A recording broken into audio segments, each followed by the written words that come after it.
캐논이 왜 중간에 끝날까요? 예, 끝나지 말아줬으면 좋겠습니다. 캐논 다시 들어왔나요? 네.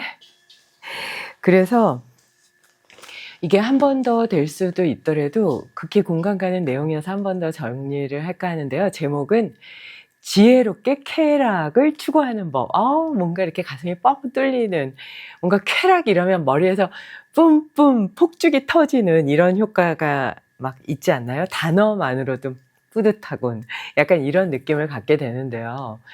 그 쾌락을 추구하는 거는 어떻게 보면 삶에 있어서의 도파민과 아드레날린, 뭐 이런 것들이 그냥 뿜뿜 올라오면서 활기를 갖게 되는 이런 부분이 아닌가 싶어요. 그러니까 즐거움과 기쁨을 넘어서는 게 쾌락이잖아요.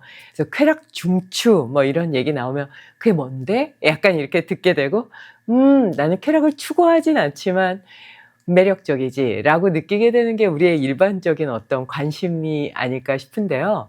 아주 극단적으로 쾌락을 추구해도 누구에게도 손가락질을 당하지 않는 그런 방법을 몰입이라는 책에서 정리를 하셨길래 진짜 잘하셨다라는 생각을 하면서 한번 말씀드렸지? 그러면서 이제 지나갔던 것 같아요. 이제 쾌락 이러면 첫 번째 딱 이렇게 오는 거는 마약? 약간 이렇게 되죠. 그래서 중추신경을 마비시키나? 뇌신경을 마비시키나? 결국은 쾌락 이러면 뇌신경과 중추신경과 말초신경과 그 모든 신경들이 뭔가 짜릿짜릿하면서 무게감 없이 기쁨을 주고 즐거움을 주는 이런 거가 아닌가? 그 중에 최고는 지금까지는 몰핀이나 마약 같은 거 아니야? 라고 생각하게 되죠. 그거는 결국은 책임감이라든지 내가 해야 할 일이라든지 또는 내가 잘못 저질렀던 실수라든지 뭔가 마음에 빚을 졌다든지 실제 빚을 졌다든지 이럴 때 오는 그 압박감과 삶에 있어서의 무게감을 싹 지워버리는 듯한 이런 느낌을 가질 때 우리는 쾌락이라고 얘기를 하죠.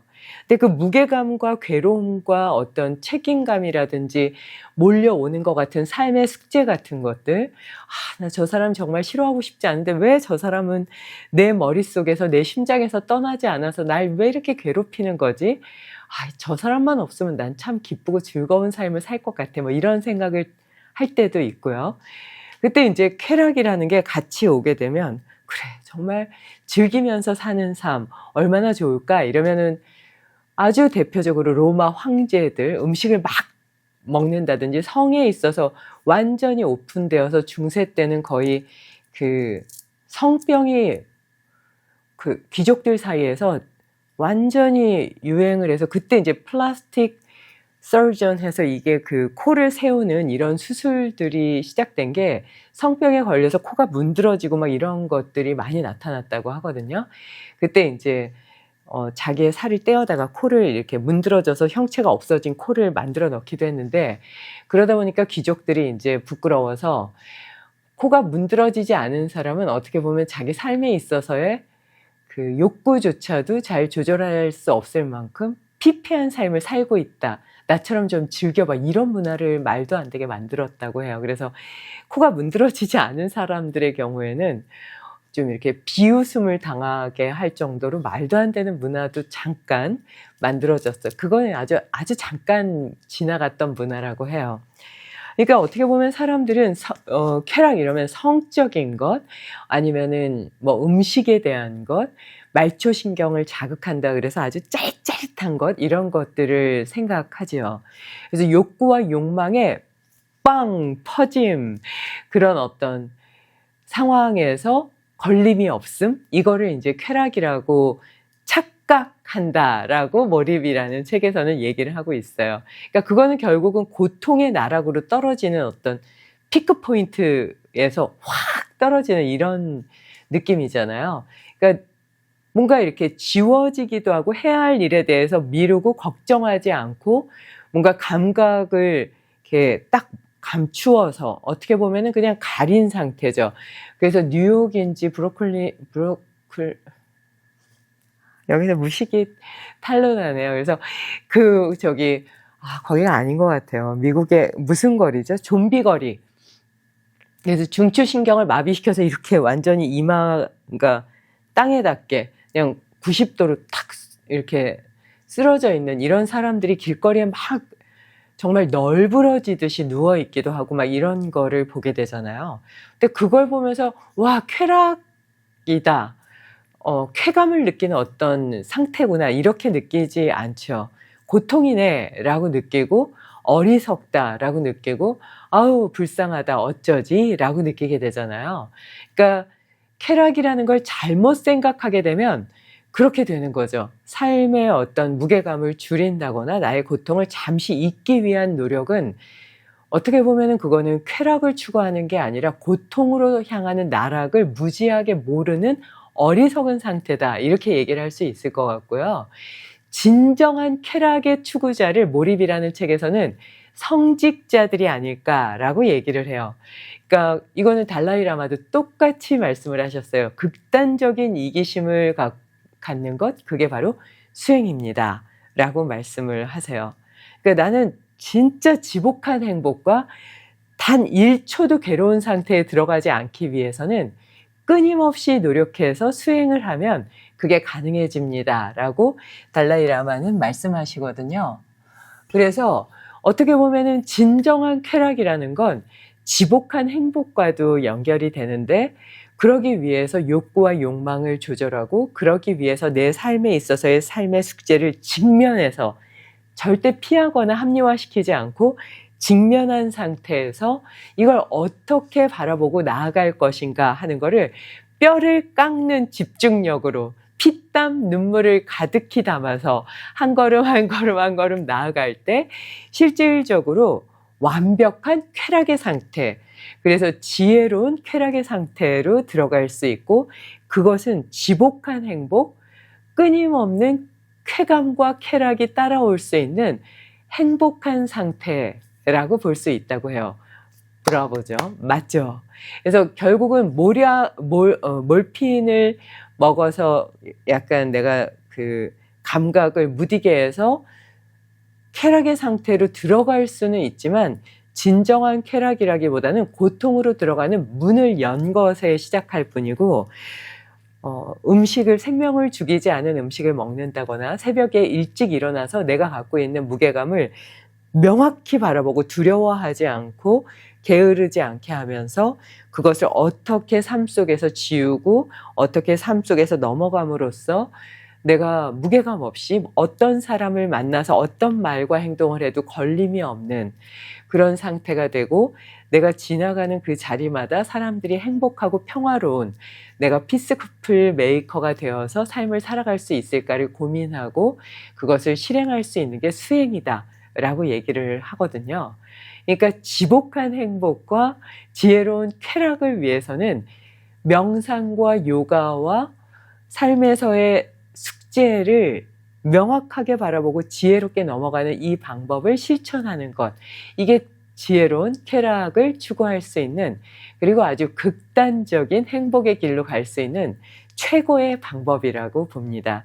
그러기 위해서는 모든 사람을 볼 때 표정이 없는 밝고 깨끗하고 순수한 있는 그대로의 따뜻한 미소로 상대방을 대하고 나의 프라이드라든지 무엇인가 상대방의 마음을 잡기 위해서라든지 목적을 위해서 상대방을 대하는 게 아니라 상대방의 얘기를 들어주고 그 내면의 소통을 위해서 진정성 있게 집중할 때 가능하지 않을까 싶어요. 그러면 집에 왔을 때 오늘은 참 즐겁고 행복한 날이었어. 왜냐면 상대방이 나한테 당신과 만난 시간이 참 가치 있는 시간이었고 즐거운 시간이었고 당신이 있어서 참 감사합니다 라는 얘기를 들을 수 있었잖아 라고 생각할 수 있을 것 같거든요.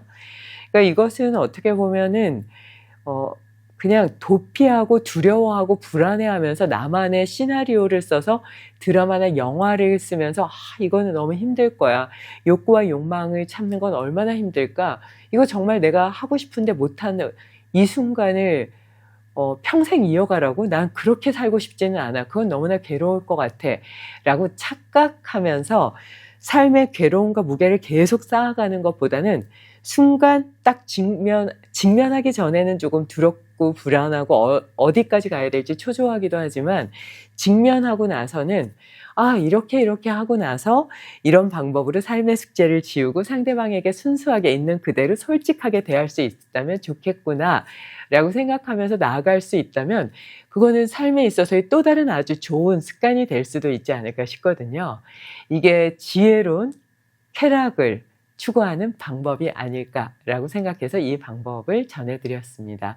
몰입이라는 책에서 나온 파트 중에 아주 마음에 드는 그리고 심장에 탁 와닿는 그런 얘기인 것 같아서 저희 유튜브에서도 한번 정리를 해봤습니다. 아마 이금희 선배님하고 하는 유튜브가 7월 초에 나갈 것 같고요. 6월 21일 세계 요가인의 날에 오셔서 생방송으로 아마 제 거 유튜브 생방송으로 이금희 선배님 그 채널도 같이 촬영이 되지 않을까 싶고요. 그리고 세계 요가인의 날 6월 21일 토요일 날 1시부터 5시까지는 이제 뭔가 마켓도 있고 거기 부스도 있어서 즐거운 시간을 가지실 수 있을 것 같고요.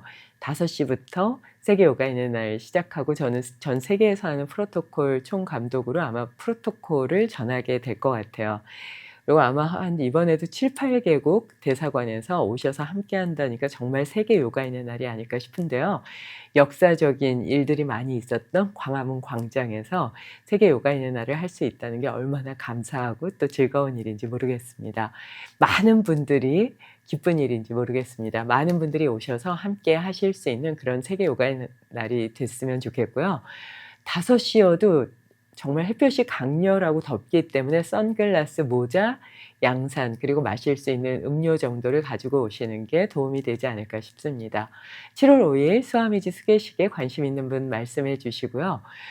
그리고 요가 인사이트는 아마 7월이나 늦어도 올해 안에 이상옥 대표님, 이승환 대표님이 북콘서트 형식으로 하게 될 것 같으니까요. 그때 유튜브로 제일 먼저 전해드리도록 하겠습니다. 시간을 아무 때나 막 이렇게 저 열었어요 이렇게 하더라도 지금도 한 30명 정도가 함께하고 계신데요. 운동도 함께 해주시고 또 이론도 함께 들어주셔서 진심으로 감사드립니다. 앞에 그 숏으로요 고관절, 골반, 무릎, 발목을 잘 맞춰서 하체 붓기를 빼고 다리 라인을 예쁘게 만드는 방법 전해드렸으니까요. 그 동작도 오늘 시간 되실 때 함께 해보셨으면 좋겠습니다. 조금씩 더워지고 있고 많이 습한데 건강 조심하시고요. 중간중간 좋은 내용이 있으면 시간과 상관없이 좀 유튜브 실시간으로 찾아뵙도록 하겠습니다. 함께 해주셔서 고맙습니다. 감사합니다. 좋은 하루 되세요.